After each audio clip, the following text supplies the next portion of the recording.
ito na ang ating steam na fish. So, ang next na procedure is yung oil na ating napakulo with the dried peppers, chili peppers, with the ground black peppercorn. Ilagay natin dito.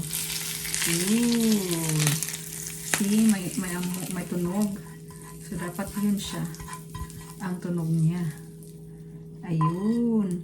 And then, guys, ilagay na natin yung seafood soy sauce. Ayan. Yan ang itsura niya, guys. Ang ganda ng itsura. Yan. Ang ganda ng itsura niya. Seafood.